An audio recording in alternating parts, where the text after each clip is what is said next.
Chapter 50, Tithes and Offerings. In the Hebrew economy, 1/10 of the income of the people was set apart to support the public worship of God. Thus Moses declared to Israel, "All the tithe of the land, whether of the seed of the land or of the fruit of the tree, is the Lord's. It is holy unto the Lord. And concerning the tithe of the herd or of the flock, the 10th shall be holy unto the Lord." Leviticus chapter 27, verses 30 and 32. But the tithing system did not originate with the Hebrews. From the earliest times, the Lord claimed a tithe as his, and this claim was recognized and honored. Abraham paid tithes to Melchizedek, the priest of the Most High God. Genesis chapter 14, verse 20. Jacob, when at Bethel, an exile and a wanderer, promised the Lord, "Of all that thou shalt give me, I will surely give the 10th unto thee." Genesis chapter 28, verse 22. As the Israelites were about to be established as a nation, the law of tithing was reaffirmed as one of the divinely ordained statutes upon obedience to which their prosperity depended. The system of tithes and offerings was intended to impress the minds of men with a great truth, that God is the source of every blessing to his creatures, and that to him man's gratitude is due for the good gifts of his providence. "He giveth to all life and breath and all things." Acts chapter 17, verse 25. The Lord declares, "Every beast of the forest is mine, and the cattle upon 1,000 hills." Psalm 50, verse 10. "The silver is mine, and the gold is mine." Haggai chapter 2, verse 8. "And it is God who gives men power to get wealth." Deuteronomy chapter 8, verse 18. As an acknowledgment that all things came from him, the Lord directed that a portion of his bounty should be returned to him in gifts and offerings to sustain his worship. The tithe is the Lord's. Here the same form of expression is employed as in the law of the Sabbath. "The seventh day is the Sabbath of the Lord thy God." Exodus chapter 20, verse 10. God reserved to himself a specified portion of man's time and of his means, and no man could, without guilt, appropriate either for his own interests. The tithe was to be exclusively devoted to the use of the Levites, the tribe that had been set apart for the service of the sanctuary. But this was by no means the limit of the contributions for religious purposes.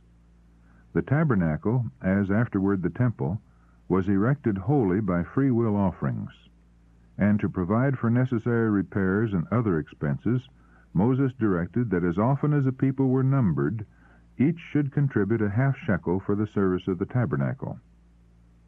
In the time of Nehemiah, a contribution was made yearly for this purpose. See Exodus chapter 30, verses 12 to 16. 2 Kings chapter 12, verses 4 and 5, 2 Chronicles chapter 24, verses 4 to 13, and Nehemiah chapter 10, verses 32 and 33. From time to time, sin offerings and thank offerings were brought to God. These were presented in great numbers at the annual feasts, and the most liberal provision was made for the poor. Even before the tithe could be reserved, there had been an acknowledgment of the claims of God. The first that ripened of every product of the land was consecrated to him. The first of the wool when the sheep were shorn, of the grain when the wheat was threshed. The first of the oil and the wine was set apart for God. So also were the firstborn of all animals, and a redemption price was paid for the firstborn son. The firstfruits were to be presented before the Lord at the sanctuary, and were then devoted to the use of the priests. Thus the people were constantly reminded that God was the true proprietor of their fields, their flocks, and their herds, that he sent them sunshine and rain for their seed time and harvest, and that everything they possessed was of his creation, and he had made them stewards of his goods. As the men of Israel, laden with the firstfruits of field and orchard and vineyard, gathered at the tabernacle, there was made a public acknowledgment of God's goodness. When the priest accepted the gift, the offerer, speaking as in the presence of Jehovah, said, "A Syrian ready to perish was my father." And he described the sojourn in Egypt and the affliction from which God had delivered Israel with an outstretched arm, and with great terribleness, and with signs, and with wonders. And he said, "He hath brought us into this place, and hath given us this land, even a land that floweth with milk and honey. And now, behold, I have brought the firstfruits of the land, which thou, Jehovah, hast given me." Deuteronomy chapter 26, verses 5 and 8 to 11. The contributions required of the Hebrews for religious and charitable purposes amounted to fully 1/4 of their income. So heavy a tax upon the resources of the people might be expected to reduce them to poverty, but on the contrary, the faithful observance of these regulations was one of the conditions of their prosperity. On condition of their obedience, God made them this promise: "I will rebuke the devourer for your sakes, and he shall not destroy the fruits of your ground, neither shall your vine cast her fruit before the time in the field. And all nations shall call you blessed, for ye shall be a delightsome land, saith the Lord of hosts." Malachi chapter 3, verse 11. A striking illustration of the results of selfishly withholding even free will offerings from the cause of God was given in the days of the prophet Haggai. After their return from the captivity in Babylon, the Jews undertook to rebuild the temple of the Lord. But meeting determined opposition from their enemies, they discontinued the work, and a severe drought, by which they were reduced to actual want, convinced them that it was impossible to complete the building of the temple. "The time is not come," they said, "the time that the Lord's house should be built." But a message was sent them by the Lord's prophet: "Is it time for you, O ye, to dwell in your sealed houses, and this house lie waste? Now therefore thus saith the Lord of hosts, Consider your ways. Ye have sown much, and bring in little. Ye eat, but ye have not enough. Ye drink, but ye are not filled with drink. Ye clothe you, but there's none warm. And he that earneth wages to be put into a bag with holes." Haggai chapter 1, verses 2 to 6. And then the reason is given. "Ye looked for much, and lo, it came to little. And when ye brought it home, I did blow upon it. Why, saith the Lord of hosts? Because of mine house that is waste, and ye run every man unto his own house. Therefore the heaven over you is stayed from dew, and the earth is stayed from her fruit. And I called for a drought upon the land, and upon the mountains, and upon the corn, and upon the new wine, and upon the oil, and upon that which the ground bringeth forth, and upon men, and upon cattle, and upon all the labor of the hands." Verses 9 to 12. When one came to a heap of 20 measures, there were but 10. When one came to the press vat, for to draw out 50 vessels out of the press, there were but 20. I smote you with the blasting, and with mildew, and with hail, in all the labors of your hands. Haggai chapter 2, verses 16 and 19. Roused by these warnings, the people set themselves to build the house of God. Then the word of the Lord came to them: "Consider now from this day and upward, from the 24th day of the 9th month, even from the day that the foundation of the Lord's temple was laid, from this day will I bless you." Verses 18 and 19. Says the wise man, "There is that scattereth, and yet increaseth, and there is that withholdeth more than is meet, but it tendeth to poverty." Proverbs chapter 11, verse 24. And the same lesson is taught in the New Testament by the Apostle Paul. "He which soweth sparingly shall reap also sparingly, and he which soweth bountifully shall reap also bountifully. God is able to make all grace abound toward you, that ye always having all sufficiency in all things may abound to every good work." 2 Corinthians chapter 9, verses 6 and 8. God intended that his people Israel should be light-bearers to all the inhabitants of the earth. In maintaining his public worship, they were bearing a testimony to the existence and sovereignty of the living God.